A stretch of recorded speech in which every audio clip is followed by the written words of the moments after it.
All right, John. So, if Japan had not surrendered Yeah, 1945, what would the Pacific War actually have looked like in 1946 and beyond? great question. I personally don't think that the Japanese, we're not going to make it far into 1946 before I think Japan is going to fall apart. And that's based mostly on the coming food crisis within Japan. If you look at, they had already been cut off from mainland China and Korea to a large extent. And so they're not getting food imports that way. And Japan is not self sufficient in terms of rice production. In fact, that has echoes even down to today, in that there are modern day laws, at least when I was living there, and this was in the early 1990s, that they specified that Japan does have to be self-sufficient in rice production because those echoes from World War II carried forward, which meant that their rice, I mean, they cultivate any plot of land within Japan that's like, the size of my study, there's rice planted on it, right? Right. And it means that their agricultural sector is incredibly inefficient because they don't have Kansas, right? There's no such thing as a breadbasket in Japan with wheat fields as far as the eye can see. Anyway, I'm tanking here.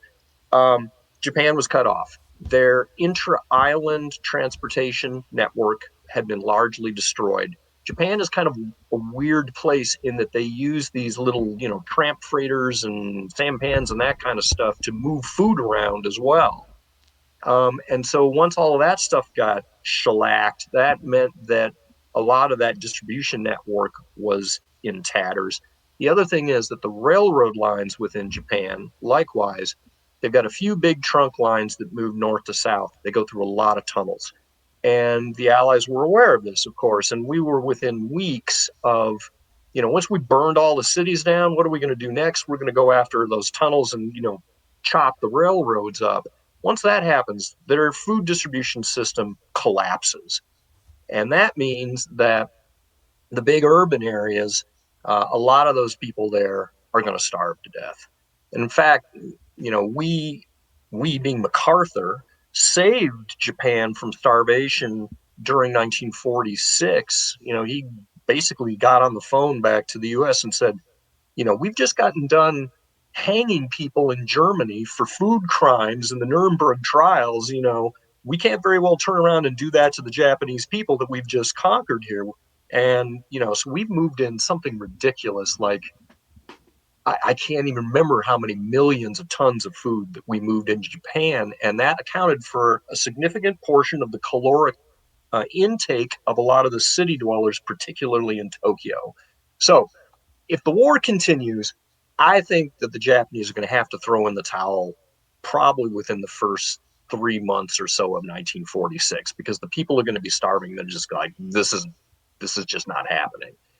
But uh, that means at a minimum, we're probably going to end up doing the invasion of Kyushu, um, Operation Olympic, and Coronet was scheduled for March of 1946. That's the subsequent invasion that's going to go up to the Kanto Plain and attack the Tokyo region. Both of these operations, I mean, I don't know if Coronet ends up happening, but if Olympic goes down, a lot more people are going to die. And not just necessarily in Japan, but also throughout broader Asia. So let's talk about both of those things. Um, the problem with Operation Olympic, by the time we get to July of 1945 or so, there's a lot of warning bells going off in the Allied intelligence organs that are saying, my dudes, the plan was that we're going to bring 766,000 troops to land in southern Kyushu. And we're betting that the Japanese are only going to have about 350,000 there. By the time we get to July, it's clear that the Japanese have actually got the better part of 1 million. They got about 900,000 troops, which means that on some of those invasion beaches, instead of being able to come in at 3-to-1 odds, we in some cases would be coming in at parity.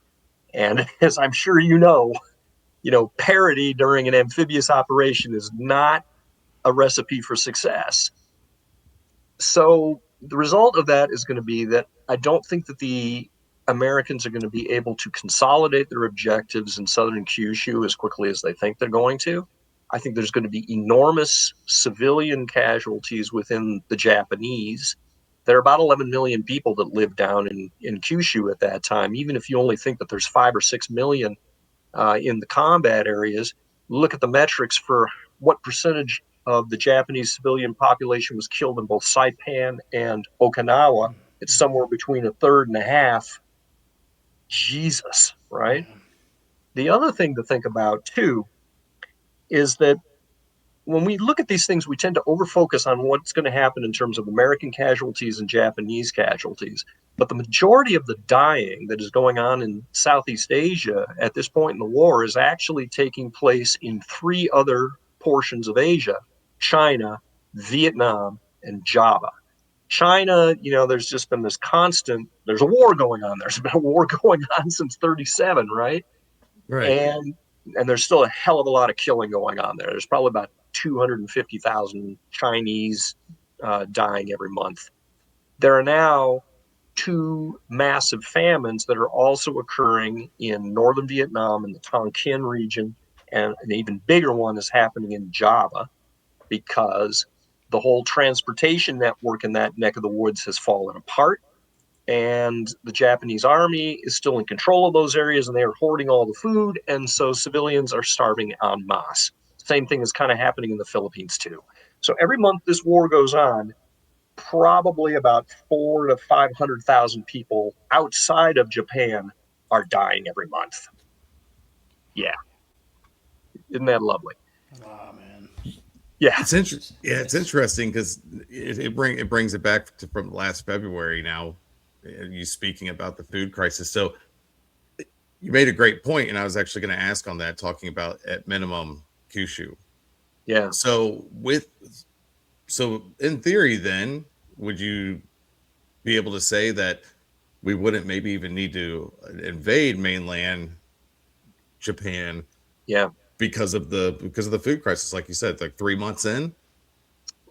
Yeah, I mean, and there's an awareness within the top Japanese leadership, um, certainly with people like Admiral Yonai. And so, just to sketch out the political situation within Japan at this time, Japan is being ruled by what's called the Big Six, which is a subset of Prime Minister Suzuki Kantaro's cabinet. So you got Suzuki, you've got his foreign minister, a guy named Togo, and then you've got the respective Army and Navy ministers and the Army and Navy chiefs of staff. So Suzuki likewise is an ex-admiral. So of these six people, five of them are military officers, and you've got one civilian.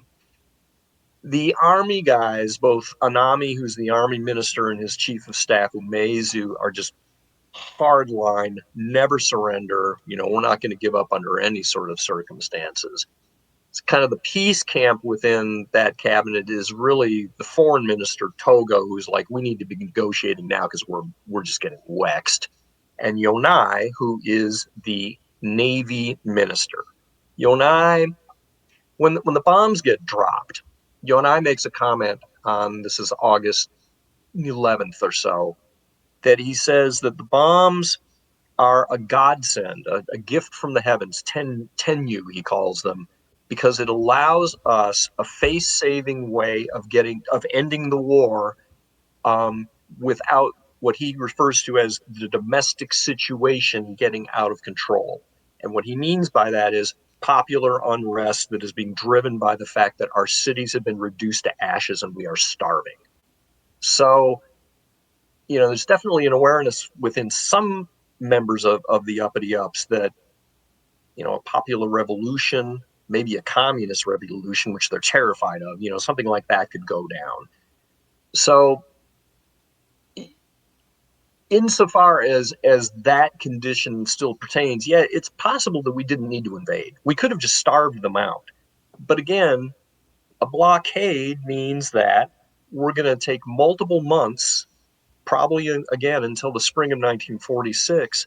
And every month that this damn thing goes on, we are killing probably 3 or 4 to 1 of our own allied civilians in China and Indonesia and Vietnam to get this war over with, right? So this is one of the things when modern day people look at the dropping of the bombs, again, they tend to frame it strictly in terms of Japanese lives expended for Allied lives saved, but they don't broaden their network or their perceptual framework to encompass what else is going on in Asia as a whole.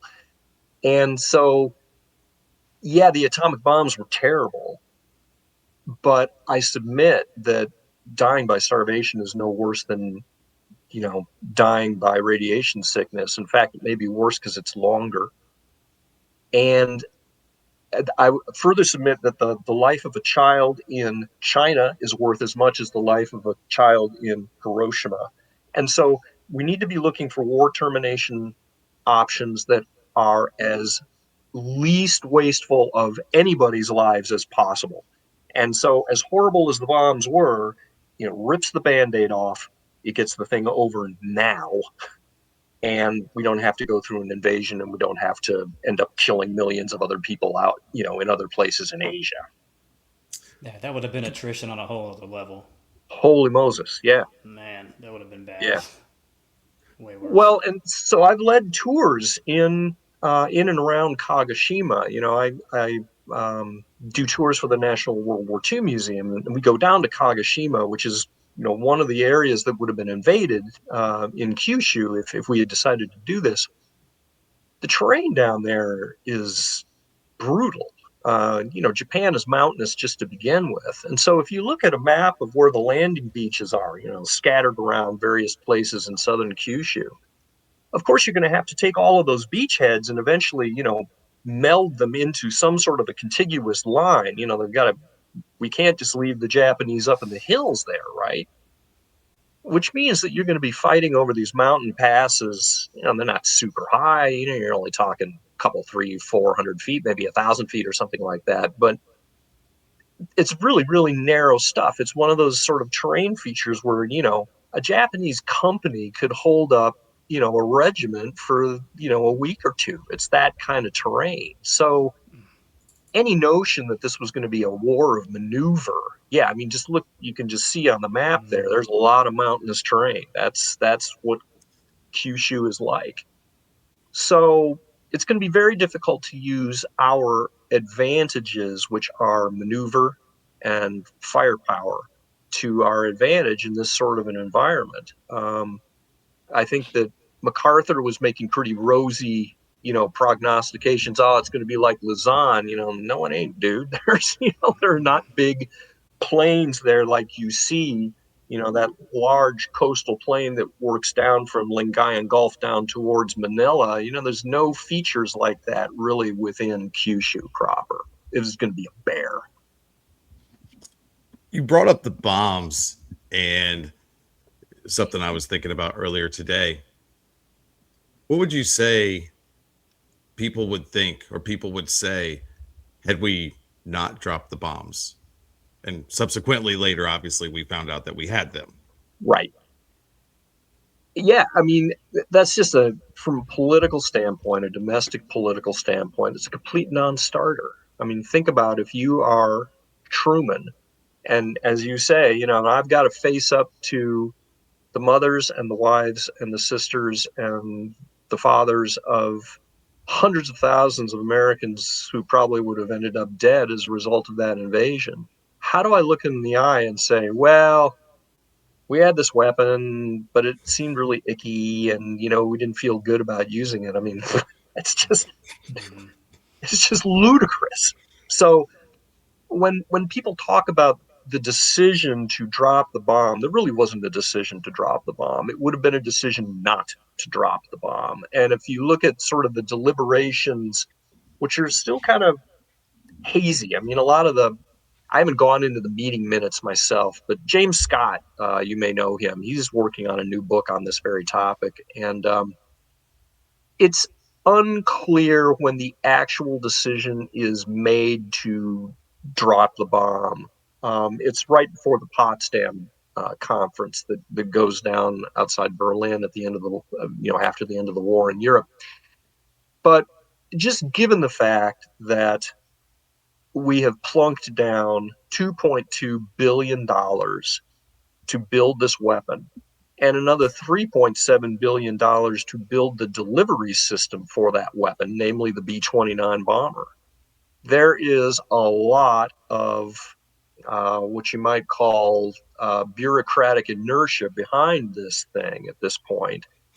Yeah. And yeah, I mean, we're going to use it, Truman understands that the idea of not using it is a complete non-starter. He also, I will say, if you look at some of his quotes during that deliberation period, he is definitely thinking primarily in terms of trying to economize on American lives, which makes perfect sense. He's the commander in chief, that's his job. But he does talk about on numerous occasions how bad he feels about killing women and children in these cities, that this is a terrible thing that we are going to have to do. But if it can prevent more deaths, I feel like I have to do it. So there you go. Listening and taking all of that in, and it's one of the reasons I love these conversations, because it just inspires more thoughts from myself. Yeah. Somebody may have asked it. I'm sure somebody has, and somebody's probably answered it, but I'm going to ask it anyways. Do you think that there might be more reluctancy to actually drop those bombs had Pearl not been attacked and we still ended up in the Pacific theater? That is a really interesting question. I do think you're right that this the nature of that initial attack was seen as so perfidious and treacherous that obviously a lot of people were really, really angry about that. On the other hand, by the time we get to 1945, the Japanese have already now amassed a long laundry list of other atrocities against civilians and against our troops. I mean, the Bataan Death March is now very well known within the Right. States. There are a lot of people that are pissed off about that. And just the nature of the combat through the Pacific, just to get to that point, has impressed upon everybody the fact that the rules that you think should pertain to military conduct that we see in places like Europe, it's a completely different animal here in the Pacific. The Japanese fight to the death, which Right. is, and particularly after a battle like Okinawa, which is just horrific, and sees not only massive casualties on the part of the U.S., but also massive numbers of combat fatigue casualties, too. I think everybody is sort of taking that as sort of the bellwether for what is a fight in Kyushu, southern Kyushu, going to look like. Man, I don't want to have to do that. So I just think that the nature of the combat in and of itself had been so terrible up to that point that with or without Pearl Harbor, I still think you end up dropping that bomb. Another question that gets commonly asked and that I wondered about for years was just the very close spacing of the two strikes, right? You got Hiroshima on August 6th, and you got Nagasaki on August 9th. And anybody that knows anything about Japanese culture will tell you there is no way in hell that they are going to come up to a consensus-based decision within the course of 3 days. It's just that's just not going to happen. So why are we making that attack so quickly? And the answer is that the bluff. What we are trying to convince the Japanese of is that this is not just a science experiment that we shoveled out of an airplane on top of Hiroshima. This is a serial production weapon, and we have a lot of them, and we're going to use, right? Man, yeah. Yeah. And it is a bluff because the third bomb isn't going to be ready until I can't remember. It's sometime in September, like 6 weeks after the second one, because we're definitely in the initial stages of ramping up production. But it worked. The Anami, the army minister, who's the hardest of the hardliners there, he after Hiroshima, he said, they only got one of these things. We don't have to worry about this. And then when Nagasaki goes down, he's like, oh, maybe they have 100. Not that that affected his decision. He still wanted to fight to the bitter end, but at least what that did is it affected the emperor. And there's this really interesting exchange between the emperor and Togo, the foreign minister, that has only come to light recently. Okay, so Togo had a personal diary, and it was held by his grandson. And his grandson only recently released excerpts of it to Japanese scholars. And I have some American friends who live over there who, read fluently. And so some of this stuff has been actually released to the Kagoshima newspaper, which is where Togo was from. Anyhow, on August 10th, no, excuse me, 8th, August 8th. So this is 2 days after Hiroshima, is right before the Nagasaki weapon. And it's also, crucially, it's before the Soviet invasion. That's going to happen, that evening, midnight on the 9th. Toga walks into the palace to let them know that, hey, we sent this group of scientists down to Hiroshima to make sure, what actually happened down here. And their leading atomic physicist, then gave them the word on the 8th. It was definitely an atomic weapon. A single atomic bomb blew this city up. So Toga goes in to talk to the emperor. And as soon as he lets the emperor know about that, the emperor says that if they have an atomic bomb, war at the water's edge is impossible. And even if the Allied conditions are such that it would take us 300 years to recover from them, we now have no choice but to accept their terms, which is a real revelation. It means that the emperor, who had a military training, right? That's his upbringing. He immediately understands that the advent of the atomic bomb negates any of their plans to repel an invasion in Kyushu. When he refers to the water's edge, he's talking about how do we defeat an invasion? We can't do it. So he understands that this operation, which they call Ketsugo, which is the plan to defeat the Americans at the water's edge, is bankrupt. It won't work. Because the Americans, if they've got this thing, man, they don't have to blow up our cities with it. They can blow up our armies with it too, right? Right. So that, to me, there's been this ongoing debate between which was more important to getting the Japanese to decide to surrender. Was it the bombs or was it the Soviet invasion? I am strongly in the bomb camp, and I was even before I learned about that diary passage from Togo. And with that, I think that's yet another piece of information that tells us that the emperor knew that the jig was up. And so when the emperor then gets word that, oh, by the way, they just blew up Nagasaki too, he is then pushing right, on August 9th, we have got to get this thing over with. Gosh, man, it quite literally took everything for them to Yeah. surrender. Like Yeah. Yeah. everything that we had, you know. Yeah. Again, there's this sort of ex post facto belief by a lot of people that, oh, if we just eased up a little on the unconditional surrender stuff and told them from the get go that they could keep the emperor, they would have thrown in the towel. They were ready to surrender. That's baloney.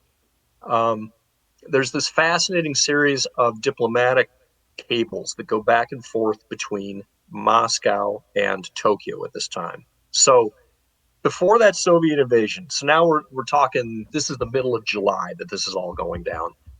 The Japanese are pinning their hopes, first of all, on Ketsugo. They think that, the Americans are going to land in southern Kyushu, and we're going to, we've got 1 million troops there. We're going to kick them back into the ocean. We got 10,000 kamikazes, and we can go into the tactical details on, what's going to happen in the Olympic. But anyway, they think that Ketsugo is going to work. The other thing they're banking on is they're hoping to use the Soviet Union as sort of a diplomatic intermediary to help them, negotiate terms with the Allies.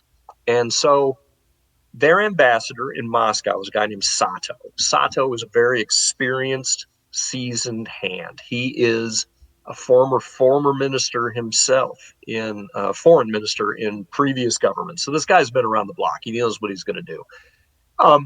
And his boss Togo is cabling him and saying, "What I want you to do, Sato, is I need you to go to Foreign Minister Molotov, and we want to send out a guy named Konoe. He's a prince.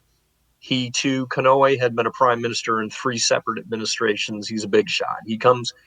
Konoe is almost as royal as the emperor himself, and so we're going to send Konoe out to be our special ambassador, and he is going to meet with Molotov and Stalin, and he's going to help negotiate an end to this war." Sato's like, "Okay, well, I can't just waltz into Molotov's office and say, 'Hey, we've got the special envoy. Is it cool if this guy comes to Moscow?' Molotov is going to want to know, what's the term sheet? You know, what's your initial offer to the Allies to end the war?" And Togo can't give that to him because, of course, Togo can't come to agreement within the Big Six as to what conditions they will end the war. I got the crazies over here, Anami and Omezu, and those guys are like, "We're never going to surrender." If it literally, Anami says, if it takes every man, woman, and child in Japan dying, we should never surrender.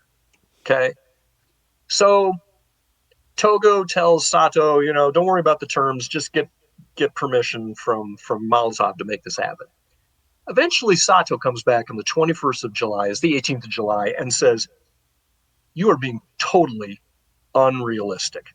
The very best conditions we are going to get to end this war are going to be acceptance of unconditional surrender with the possible modification of the retention of the emperor. That's what we're going to get. That's the best we can do."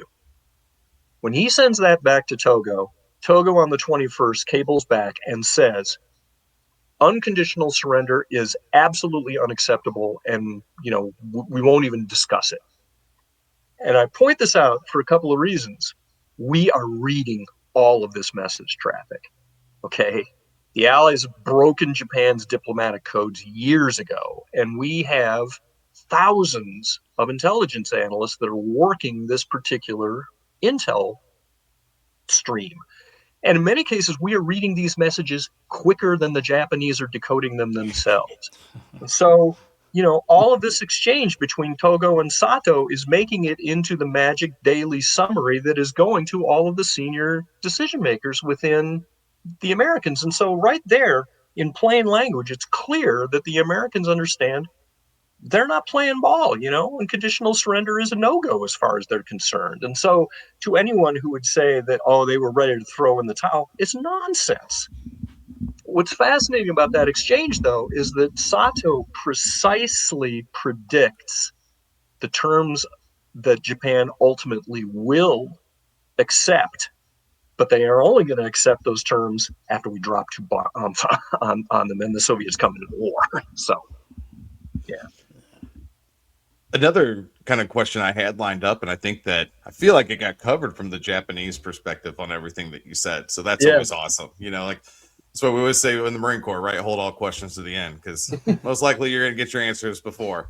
Yeah. But from the American standpoint, and again, forgive me if I'm incorrect on this. Maybe you don't remember because you're battling that kidney stone, but you missed that, Neil.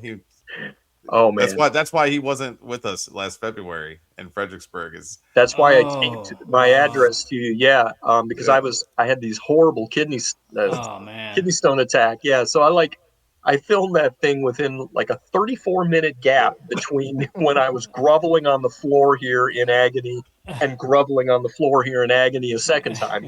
Got that in, got it into the Zoom, basket, and off it went, so it could be used a couple days later. Anyway, go on. That's a warrior right there, man. That's somebody The show's got to go on, man. The show's got to go on. You went and you graduated from your own crucible.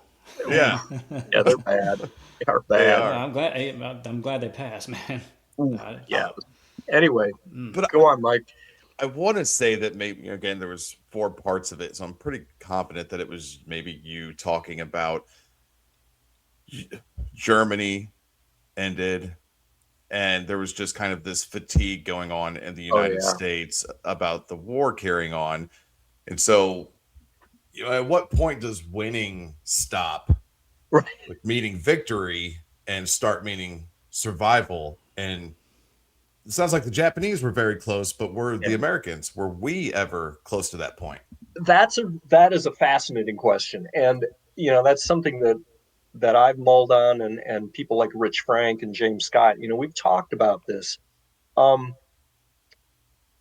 I would not say that American morale is fragile at this point, but I would say that, yeah, a lot of people are really sick of this goddamn thing. It's just been going on forever and ever. And so, yeah, everybody wants to get back to business as usual. And two, I think that there's a level of sort of incredulity on the part of the Americans. It's like, come on, guys. It's obvious that you are beaten. Why will you not throw in the towel? What the actual? And there's all these weird dynamics too between, we put a point system in place for the troops that are in the European theater. So the high points guys are going to go home, and the low point guys, welcome to it, my dudes. You get on the ship and you're going to be ending up in Okinawa, which is kind of unfair because the point system was not used for the guys in the Pacific, and there were plenty of guys in the Pacific that had been there, a hot minute, and why aren't I going home? Two Your is, Marines. That's why yeah, you get the shit end of everything. well, yeah, although let's be fair, there were a lot of Army guys there too, and that's a Yeah. common, you Yeah. know. Yeah. By the end of that war, and this is a point John McManus has beaten into my skull, I don't know how many times. There are 1.8 million Army troops in the PTO, and they are responsible for the logistical support that is keeping the Corps fighting. So anyway, um, so you have these scenes of all of these, the high points guys are getting on the transports and they're ending up in New York City. And if you're out in the PTO, you understand that these dudes, whoever gets home first, they're the ones that are going to get the jobs. Civilian passenger cars are starting to be manufactured again for the first time in 4 years. So there's this sense within a lot of the combat troops within the PTO that, by the time I get home, all the jobs are going to be taken, all the girls are going to be gone, Yeah. whatever, right? Yeah. Um, and not only that, as I'm sure you can understand from a unit cohesion and training standpoint, losing all those high point guys, those are all your senior NCOs and the dudes that actually know how to fight, right? So what is that going to do to the level of training and readiness of those units that is composed primarily of low points guys coming over from the ETO that have not fought in the Pacific and do not understand this particular enemy? That's that's just going to make this invasion of Kyushu just a nightmare, I think. So Yeah. That's something that, I really should study up on and will look into more because, during our combat experience, it was 7 months deployed, 7 months home, 7 months deployed. So when yeah, we came back after my third deployment, I was getting out. But what it did is to the point that you just made, John. What do you do when you lose these high point guys? Well, the way that the Marine Corps was during Iraq and Afghanistan, it allowed for movement up. Like yeah, Neil was the boot in '07, and then the next deployment to Iraq, he moved up into a more leadership role. And I think mm-hmm. the Marine Corps did a phenomenal job. And that's why I'm saying I have to look back more on exactly how that structure was because it just seemed like for the most part, if you were there, you were there. You got new guys. Occasionally, Mm-hmm. some people would go home, Yep, but yeah. there was no workup like we had. No Mm-hmm. 7 month workup, focus, training, leadership, so on They and so were forth. they were what 6 to 8 weeks maybe in boot camp with these new replacements by the time 1945 comes around. That's a really good question, and I'm not as familiar. There had been a lot of stresses on the replacement pipeline, particularly as a result of some of the high intensity combat that had been happening in the ETO at places like Battle of the Bulge. By the time we got through Bulge, man, we had kind of bonked.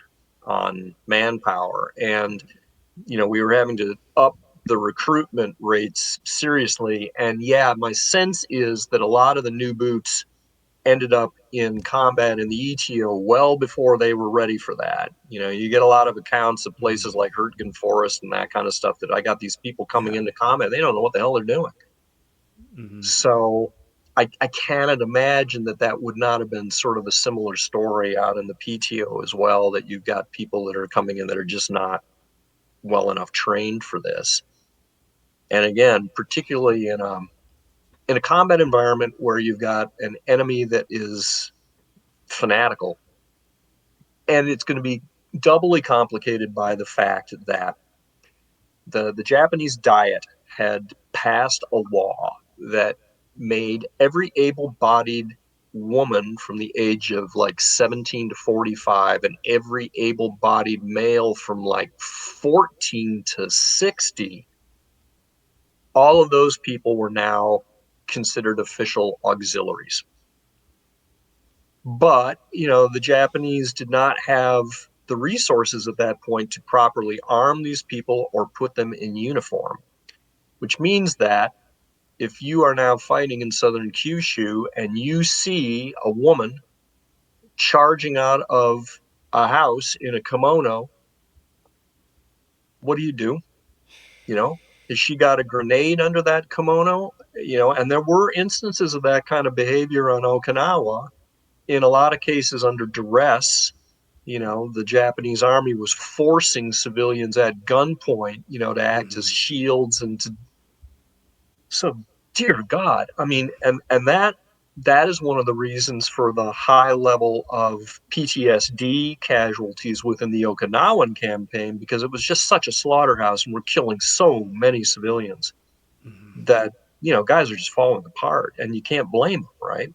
It's going to be the same thing on steroids if we go into Kyushu.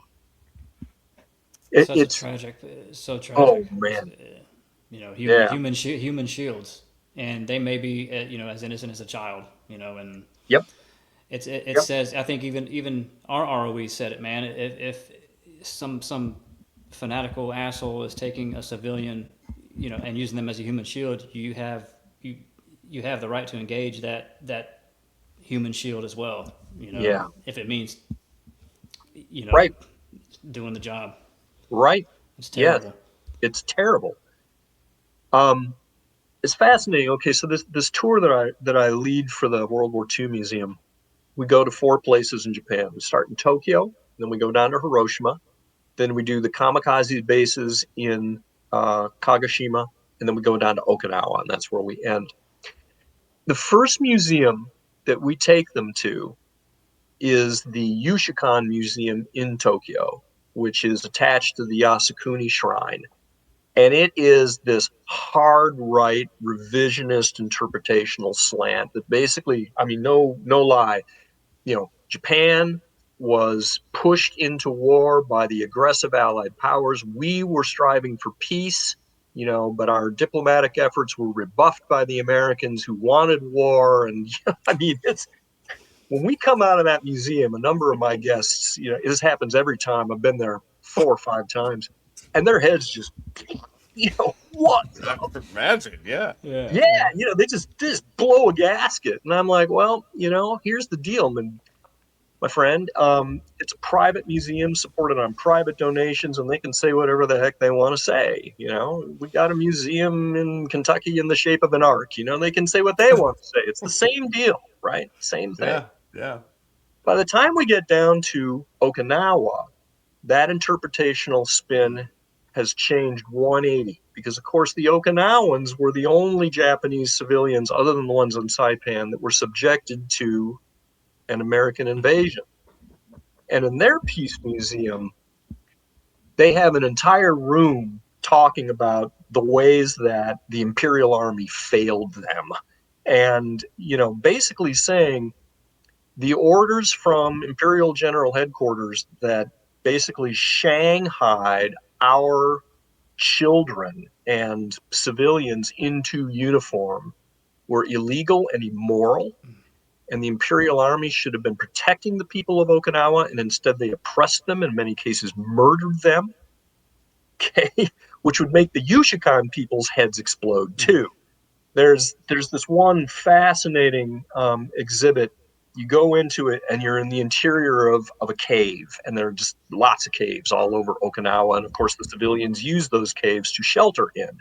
And there are numerous accounts of mothers being in these caves with their newborns, and if the newborn would cry out, Japanese would the army guys would kill that kid.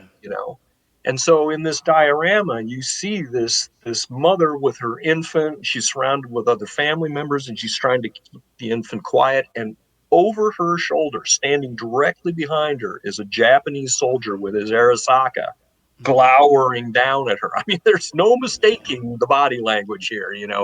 Bad guy, civilian. I mean, it's just so.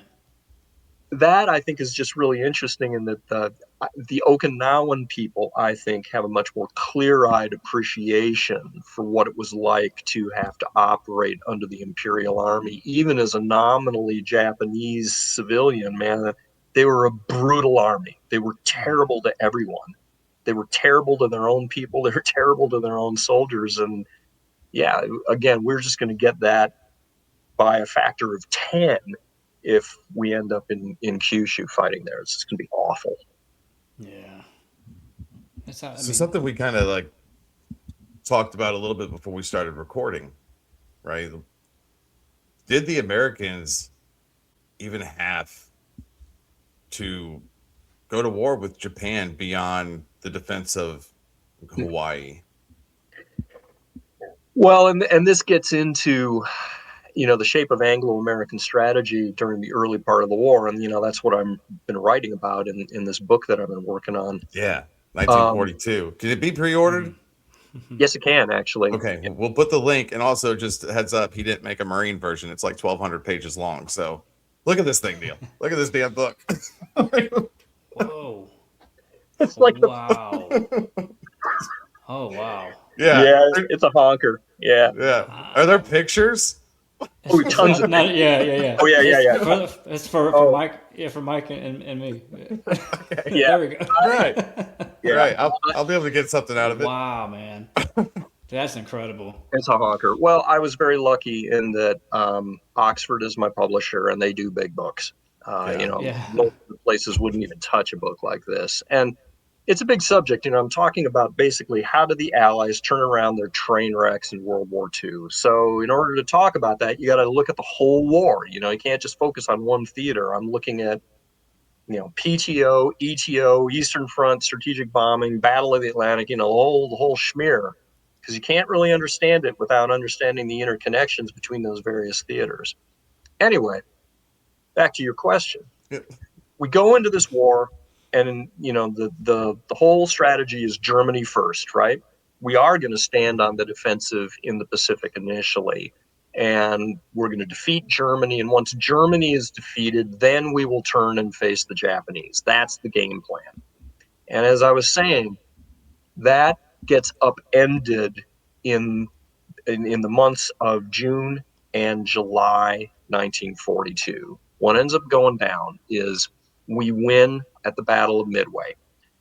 And Ernest King, who is the CNO and also Commander-in-Chief of the U.S. Navy, has been very carefully building up a series of bases that were first put in place to defend the supply lines to Australia, because we sort of looked at Australia as being that's going to be the jump off point where we're going to counterattack against the Japanese. And so we've been sprinkling, battalion and regimental battle groups on places like Funafuti and New Caledonia and Fiji and Tonga, all these places that most people couldn't have found on a map. Where the hell is that? Right? Yeah. But he wants to defend the supply lines, but he's also looking at these areas as being potentially a jumping off point for a counteroffensive against the Japanese, because King recognizes way earlier than most of his counterparts in either the Joint Chiefs or the Combined Chiefs, which is the the two command organizations of both the Americans and the British as the combined chiefs. The British treat Germany first as holy writ, and it makes sense, right? Because that's their neck of the woods. They want all of the bacon to be there, right? Yeah. But King recognizes that the massive extent of the initial Japanese onslaught is such that we cannot just stand pat here and not start rolling these guys back. My God, we're going to be fighting this war until the 1960s. We got to get busy. And so we win at Midway, and that drops this kind of this godsend in King's lap. It creates emergent possibilities. That's the tech speak for it, right? Because now what's happened is, because of Midway, we now have parity of carrier forces in the Pacific. And that means that the Americans all of a sudden can get out of this defensive crouch that we've been in for the first 6 months, and we can start thinking about counterattacking. And King is just like, yeah, baby. So he kicks off what is going to be the Guadalcanal campaign, and he does it on his own dime. He does not even get clearance for that operation with the other Joint Chiefs, which is a real no-no, of course. And when MacArthur finds out about this, MacArthur just goes ballistic, just loses his lunch. But King is like, no, I'm not going to put, MacArthur can't have any part of this, because it's my Marines that are going to do this. It's my ships that are going to, reinforce this operation. So it's my operation. The tricky part being the Guadalcanal technically was in MacArthur's area of command. And so what ends up happening is that Marshall has to come in and broker a deal. And he's like, okay, if you advance any further up the Solomon Islands, that's going to be MacArthur's baby. But the initial operation, Watchtower, Guadalcanal, that's going to be your baby. So what they do is they take the command area responsibility and they nudge it over by 1 degree to now put it in the Navy's neck of the woods. The other thing that ends up happening during this time is that General Marshall, who's the head of the U.S. Army, is just absolutely bound and determined that we are going to invade mainland Europe as quickly as possible. And the British don't want to have anything to do with that. The Brits are like, you don't know what you're doing, America. You haven't fought the German army before. What makes you think that you're better than the Wehrmacht? And everybody's first encounters with the Wehrmacht invariably go very badly. So, and the other thing too, from the British standpoint, is they've been kicked off the continent now 4 times. They got kicked off in France. They got kicked out of Norway. They came up they tried to help out the Greeks. They got kicked out of there. They retreated to Crete. They got kicked out of there, so, and they've been losing a lot in North Africa too. So the British have a very healthy appreciation for just how good the German army is. And they're like, no, yeah. So there's this fascinating episode during July of 1942 where King and Marshall have to go over to London, and Marshall's going to make this last-ditch attempt to persuade the British that we need to invade Europe this year or early 43 at latest. And before they go over, FDR says, my lads, American troops must be in combat against German troops before the end of this year, and preferably before the midterm elections. And I don't honestly care where that happens, but you have to be fighting the Germans and you have to be doing it with the British. You cannot run this operation solo. So go over to London, but you must come home with an agreement that says that we're going to be fighting the Germans somewhere. Go make that happen. And the evidence suggests that the British get word of this before Marshall and King even show up. Like Harry Hopkins goes over with them too. And, Harry may have been talking on. Anyway, so the Brits understand that as long as they hold the line through this series of conferences, all they have to do is be obstinate and they're going to win. And they do. So eventually Marshall throws in the towel, and now the option is we're going to invade North Africa. That's how we're going to get into combat with the Germans. And nobody likes that, but it's, the best solution that we got. But buried in sort of the capitulatory memo where the Americans throw in the towel and say, you win, okay, is this little thing that says, There were 800 tactical aircraft that we were going to be using for doing TAC air for this invasion. Well, now that that invasion is off the table, we can use them wherever we want, we being the Americans. And so King grabs those planes and they're going to be used to support the Guadalcanal operation. And so now King has, in essence, an official piece of paper saying, I can go make war in the South Pacific. And Marshall, for his part, is like, well, if if the Marines can keep the Japanese tied down in the South Pacific, that in turn will make it more difficult for the Japanese to run China out of the war. And keeping China in the war in 42 is seen as critically important by both Churchill and FDR because the Russians are on the ropes. And China acts as this enormous manpower sump for the Japanese army so that they don't decide to go get frisky up in Manchuria, because at this point, the last thing that Stalin needs is the Japanese kicking in the back door and sending 750,000 troops into Siberia. I don't need that. So here's one of those sort of critical interconnection points between what's happening on the Eastern Front and what's happening in the PTO.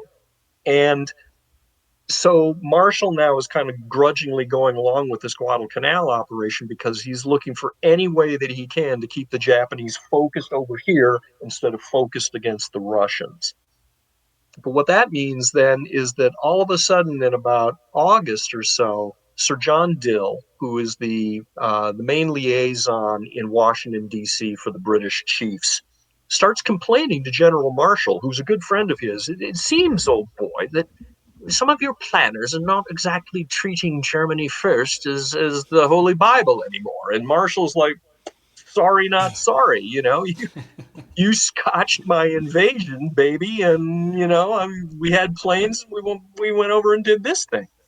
So what ends up as a result of those meetings in July in London, even though the Americans are technically the losers in those meetings, King walks out the door having changed Anglo-American grand strategy. It is now no longer Germany first. It is now Germany mostly first. But we're going to be in high combat, high tempo operations here in the Pacific for the rest of the war. And it's all the doing of Ernest King. He's a giant. Yeah. That's crazy. Man. Like you, and that's why I love what you guys do. Spending your time and dedicating yourselves to learning all of the things you guys learned and then being able to share it with us. And what's interesting, right? Is there's always that saying like, learn from history or repeat itself. Right. Yeah. History doesn't necessarily repeat, but it sure does rhyme, right? So, yeah. Yeah. I mean, I've had people ask me this because, I was an infantry Marine and I know everything. Right, Neil? Like, Right, yeah, like yeah. we know every, we It know goes every, without saying. yeah, we know every weapon system, every tactic. Like we're so well versed. It's like the Matrix. They I plug feel us like in and we just, I feel like we covered about 4 or 5 pages of your book there, John, and we know way more than that, right? yeah. Yeah. Yeah. But I've had people ask me like, what's a World War III look like? Mm. What's a World War III look like to Jon Parshall? Not good. I gotta be honest with you. Um, I am deeply concerned about what is happening out in the Pacific with China. And I'm sorry if this comes across as being political, but I am deeply concerned about the degradation of our alliance infrastructure, uh, both with respect to the European alliances that we have, and obviously with the stuff that's going on in the PTO. Um, if you're thinking, sort of big picture, grand strategic, I look at China and I'm like, they don't have a really very good story to tell other than being the world's workshop. I mean, not a lot of people want to emigrate to China because it is a police state and who wants to live there, right?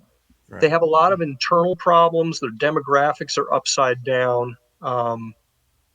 So I feel like under ideal circumstances, we have the potential to sew together a very vibrant and active alliance that would counter Chinese influence. But that requires us to think collegially and globally so that we can operate with and persuade people like the Indians, which are frankly kind of the linchpin of this whole thing. If you got a billion people in China, you kind of want to have a billion people on your side too. And India, you do, right? Yeah. And they traditionally don't like each other.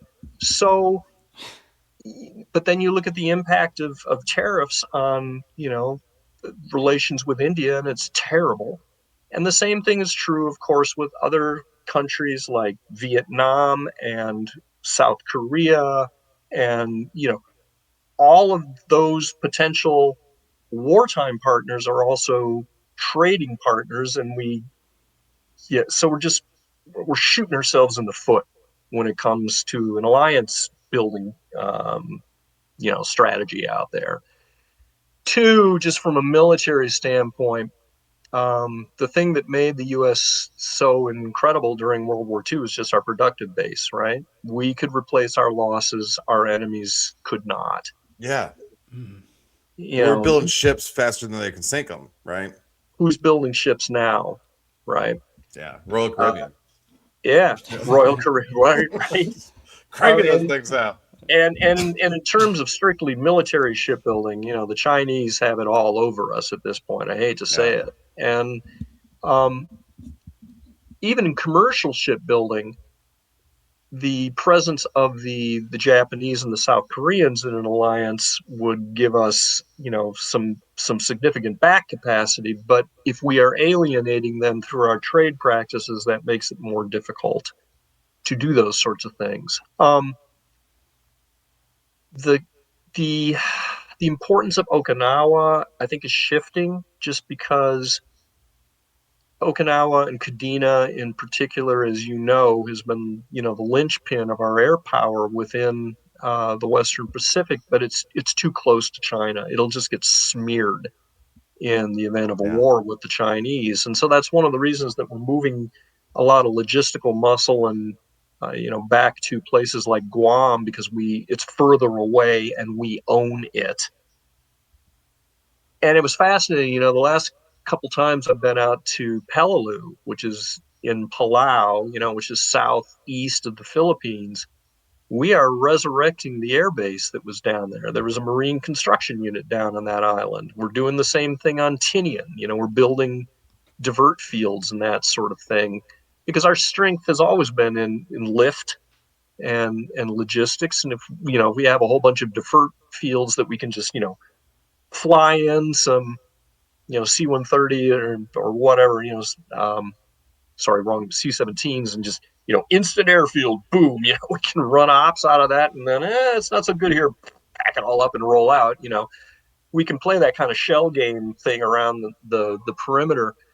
The problem for us is that um, I really worry about an invasion of Taiwan. And again, without wanting to be political, I think we are sending signals to the Chinese that, yeah, we're just carving up the world into three, hemispheres, Russia, China, and America. You guys do what you want in your hemisphere. Do you understand where the circuits in your phone are made? They're all made in Taiwan. I, Yeah. it's ludicrous to me to be sending those sorts of signals to a potential aggressor in the Chinese. It's just shooting yourself in the head to get rid of your nose. It's dumb. Sorry, off my soapbox. No, it's good. Yeah, I that's mean, because a these good things are point. important. Yeah. Yeah. So if so what would fire it off? What would be the point where we would venture into where we didn't learn our lesson, we end up in a third world war. Well, I think a potential invasion of Taiwan, That's strongly. yeah. Yeah, and you're seeing the same sort of behavior in the Chinese Navy that you saw from navies like the Kriegsmarine, before World War II. There's a lot of bumping going on out there. A lot of Yeah. a lot of really kind of scary, unprofessional ship driving and plane driving that's going on that could lead to something very, very bad happening. Before World War II, we had actually lost a destroyer. The Reuben James had been sunk. Uh, Destroyer Carney had had a torpedo put into it by a German submarine as well. Both sides kind of backed off because they didn't, we didn't want a war at that point because we weren't ready, and neither did Hitler. But we already had a casus belli, if you will, if we had wanted to go to war with the Germans. You sank one of our destroyers. Gloves off. Here we go. Yeah. So something crazy like that could happen. The Chinese run operations around Taiwan all the time. Don't tell me that we don't have some fast attack boats, kind of snoop. I know we do. They're snooping around there. What happens if one of those exercises goes pear-shaped and they end up sinking one of our submarines? Now what? So, yeah, not a good situation. Well, like you said, even just, Neil and I were in Peleliu also for the 80th Oh, anniversary were and you? Okay. the airfield. And and there was concern among the people there. Like, why? Like, Yeah. why are we rebuilding this airfield from the Yeah. locals, the Yeah. Palauans? Yeah. And it's something that I don't think that the general population, they just Thinks don't about. think that they don't know what's going on over there. They have no idea. They have no clue. Yeah.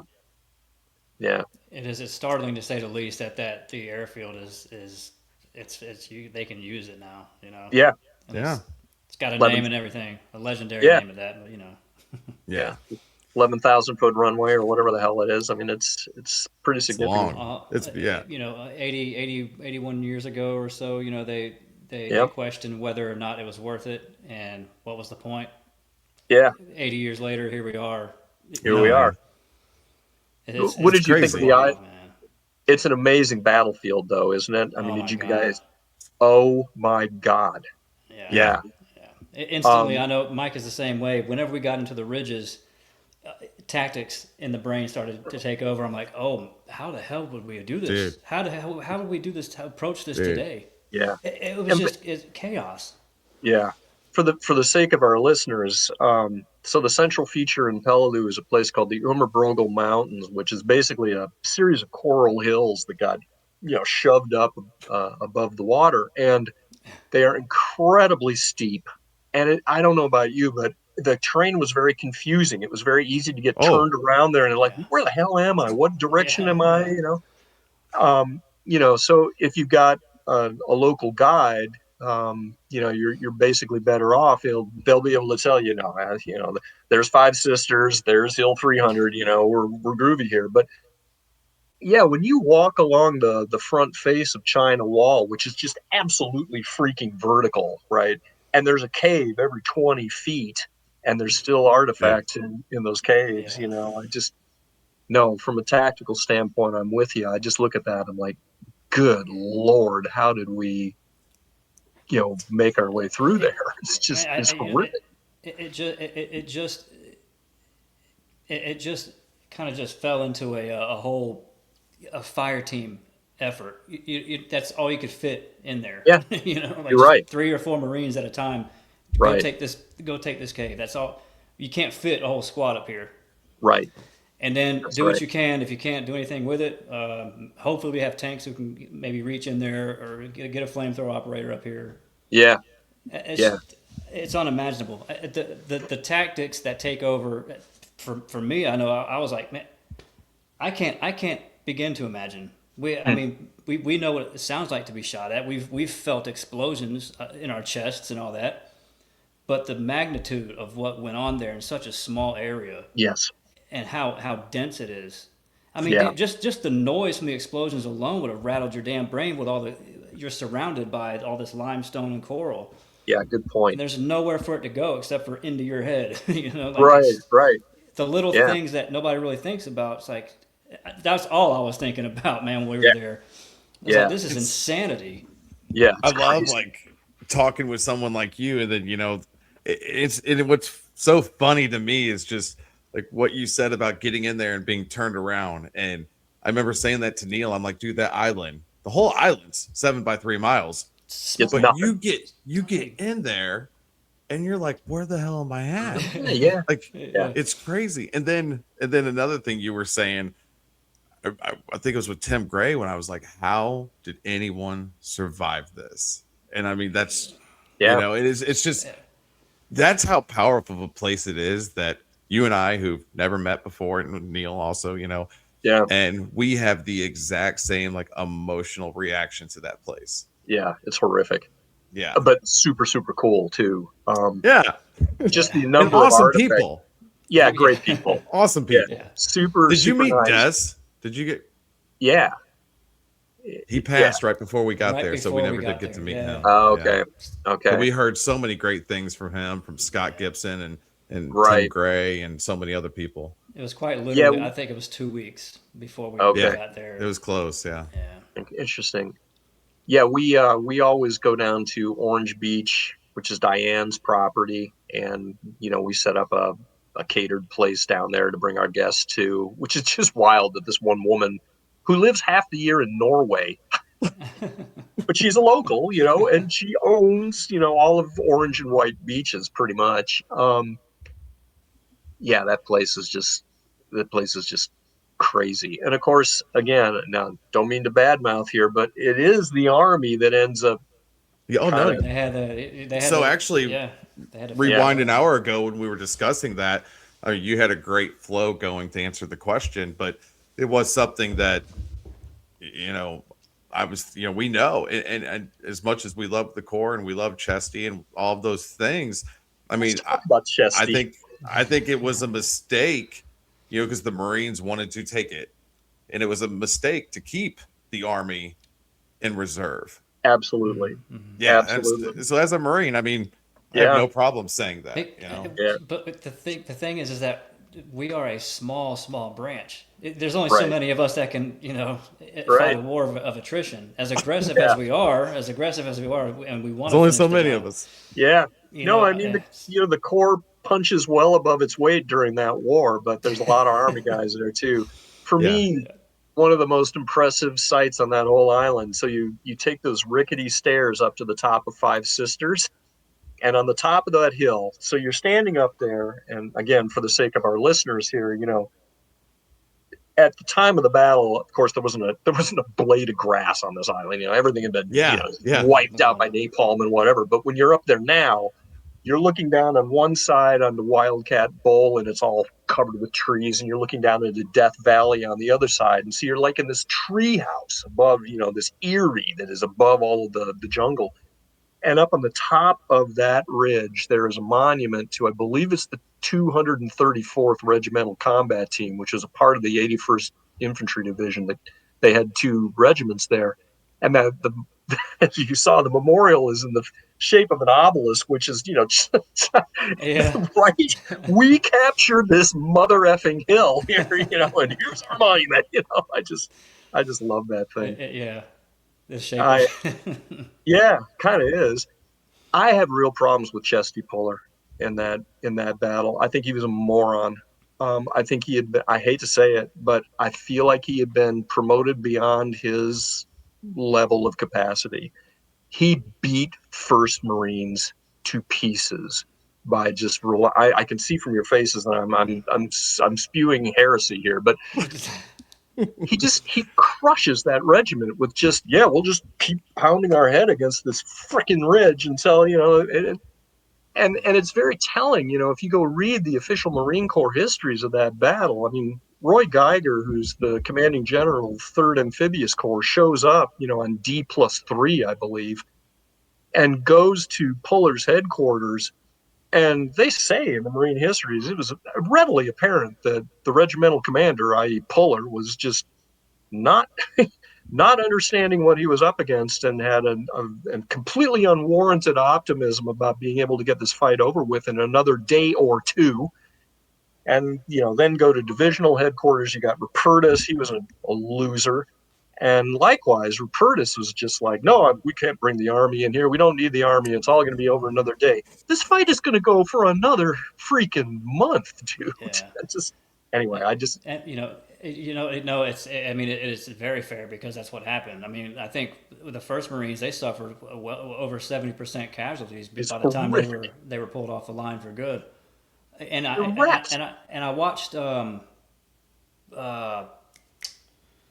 Peleliu 1944, Horror in the Pacific, is a documentary about covering K-35, Yeah, and Jay Delos says it, and this is from an infantryman's point of view. He's like, I realized it was going to be a lot longer battle yeah, when we started heading up the West Road and we were surrounding Bloody Nose Ridge rather than just going through it.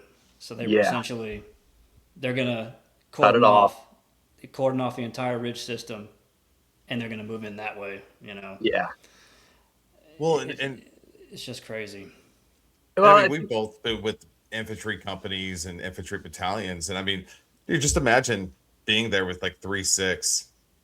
It literally is kind of like you said, John. It's just like ramming your head against it. I mean, listen, we were some badass motherfuckers, man. Like the us 01 to like 01 to 2012 guys. Like you can't. yeah, We lost a couple rifles, sure, but like listen, like we did a lot of cool shit from the We weren't in invasion. at the time. No, we were well out. We were well out by that time. right. Yeah, That would I have mean, been us. first ones into Afghanistan, everything we did all the way up to Marja and all that. But even with that said, yeah, I mean you do need to know your limits, and unfortunately, we all love Chesty because I don't want to get like killed in my sleep by his ghost. But I mean, we've all served with those guys that they're looking to push for that star, and I Right. specifically served with one of those guys, and I'm like, how am I the only dude that doesn't like him? Right. Yeah. And it's kind of you see through, and then books come out, start talking about dudes, and and it's like, oh And shit. And yeah, there to be were. Go ahead. Oh yeah, I was gonna say to be fair to your point, John. There was a lot of the Marines who were serving under him were like, no, I don't like the way he's doing shit. I don't Yeah. like it at all. Yeah. No, matter of fact, I can't stand the guy because we're getting killed over here. We're getting We're Yeah, getting killed. chewed up. yeah. Chesty, there was some sort of wound that he was still recovering from. I mean, he Yeah, The clearly. leg wound, right? yeah, Yeah, Thank you. yep. yeah. Thank, Guadalcanal. right. He shouldn't have been in command. No, He No, was because not he didn't physically even. Yeah, he just stayed at his command. He like didn't even go do anything, right, Neil? Like right. he couldn't go anywhere. right. You couldn't Yeah. really, yeah, you couldn't really do Yeah. anything. And that actually, there's. I have a huge appreciation for Roy Geiger. I really think he was an exemplary general. He should have been a little faster in just ordering Rupertus. No, my dude, we are bringing in 81 ID and we're bringing him right now. Yeah, Sorry, not sorry. Um, so there's a little slip up there. And I will say, too, that, if we really want to point fingers, Nimitz shares some culpability here. I do think that Chester Nimitz is the finest naval officer that this country has ever produced. But I feel like he let sort of the bureaucratic inertia, if you will, the transports are already in motion because, of course, it's Pacific. And if you're going to invade a place like Peleliu, which is, umpty thousands of miles away from San Francisco, you've got to be pushing those transports out there 6 weeks ahead of when you're actually going to hit the beaches. Yeah, And so, Nimitz, he couldn't get into contact directly with MacArthur to confirm or deny whether or not MacArthur actually wanted this operation to go ahead. Peleliu was invaded to protect the southern flank of the upcoming amphibious invasions in the Philippines, and it was totally unnecessary because, yeah. you know. So that's a dark mark on Nimitz's record, I would say. But just at the pure tactical level, I just do not understand why a guy like Rupertus would be like, no, I do not want to have extra warm bodies pulling triggers against my enemy here. It yeah. doesn't make any sense. If you And got two, yeah, I'm telling you, like like I've been there. I mean that's shit that pisses you off. Like yeah, like these right, dudes are back here in the rear with the gear. Like, dude, we get pissed off at anybody in the rear. Like we hate right, the rear. Yeah, Yeah, And it's it's the guys up top, man. Like they could have canked it, but again, the invasion force was already on its way, and it's right. too late to call them back. Yeah, But it's the guys on the ground, man. That that always pay. they were like, look, bring the army in. Let's do it Yes, together. We're Yeah, right. Americans. We're Americans at this point. Americans Right. first. Let's do it. Well, Let's. and see, and that to me is one of the things that just makes the Marianas campaign. You see this incredible contrast between the operation on Saipan and the operation on Guam. On Saipan, of course, it's Holland Smith who is in charge of that corps, and you end up with the infamous Smith versus Smith, Smith versus Smith, yeah. you know. Yeah. And Holland Smith just cannot get along with the Army. He's just a total bigot when it comes to the Army. And yes, Ralph Smith, who's the commander of 27th ID, wasn't necessarily the best. There were problems with 27 ID. I'm not defending that. But you contrast that then with what goes down in Guam, where Roy Geiger, is corps commander down there, and you've got, a Marine division, a Marine provisional brigade, and an Army division, the 77th, which is, I think arguably the finest Army division that was in that theater under A.D. Bruce. That guy was a genius. Um, but Geiger, having previously been the head of the Cactus Air Force back on Guadalcanal, that was the first joint operation in American military history. He's got Marine aviators, he's got Navy aviators, Army aviators, even some New Zealand aviators, and he's the kind of cat who can make them all, hum together. And you see the same thing then happen on Guam, that he gets along fabulously with A.D. Bruce in the 77th. And you're seeing all sorts of really sophisticated um, sharing of artillery assets. So if I forget the Marine division that was there, shoot, is it fourth? In any case, Uh, where at? Guam. I mean, at Tinian, Saipan, Diff- Iwo. I know second Mardiv was I think Saipan. I know Tarawa. yeah. So that anyway, I'm bollocksing that, but the material point is that the Marine division that is there, along with the 77th, they're really really good at saying, "Hey, I've got an attack going in at 0900. Can we borrow your divisional arty, to make this thing happen?" And so we're doing all sorts of sophisticated. You pat my back, I'll pat yours, and it's just a much better run campaign on Guam than what you see happening in Saipan. So anyway. Yeah, yeah. I took. Marines and Army cats, man, on Peleliu. There in October, they were Yeah. Yes. there was mutual respect between the both of them Yeah. Yeah. Once they because finally got him in there. they're Yeah. on the ground. Those are the guys on the ground. They said, yeah, come on, we respect each other completely. Yeah. Eugene Sledge says in his book. Right. All the amusing, the barking at the dog faces, all that's laid aside. The rivalry and all that joking stuff it's far too serious now. Right. So we're in it together. This is Right. survival. Yeah. From the We're group all side. getting shot at here by the same people. Yeah. Let's just Yeah. get this Yeah, over with. Yeah. yeah. Yeah, and I want to say maybe it was is you as well, John. Last February was talking about like because we're talking about these little rivalries that really one of the greatest downfalls of the Japanese military was that rivalry between the army and the navy Mm-hmm. and the absolute refusal to like Yes. share information and intel. Yes. So No, we're that's not absolutely. that bad.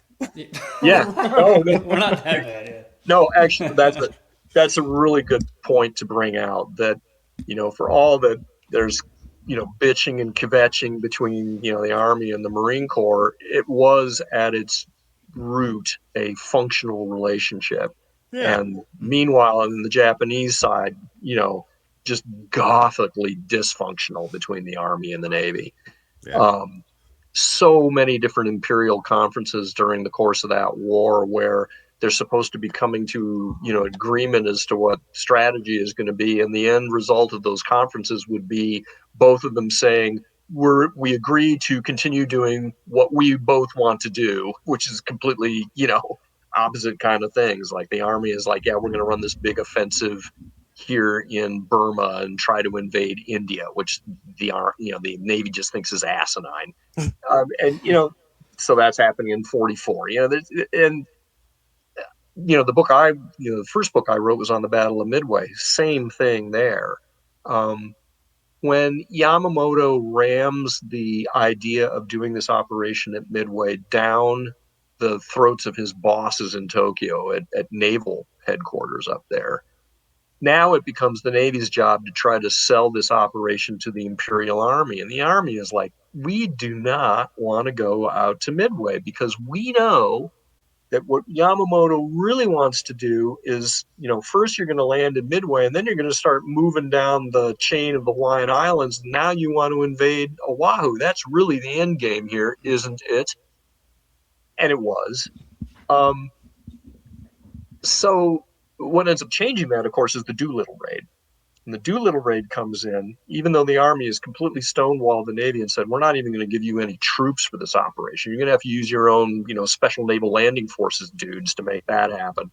But when Doolittle comes in, put some bombs in Tokyo, all of a sudden the Army does this about face, and they're like, yeah, it is problematic that these American carriers are still running around here. And so now not only will we kick in a regiment into the landing force for Midway, but we're also cutting orders to 2 divisions to begin amphibious training for a potential landing against Hawaii.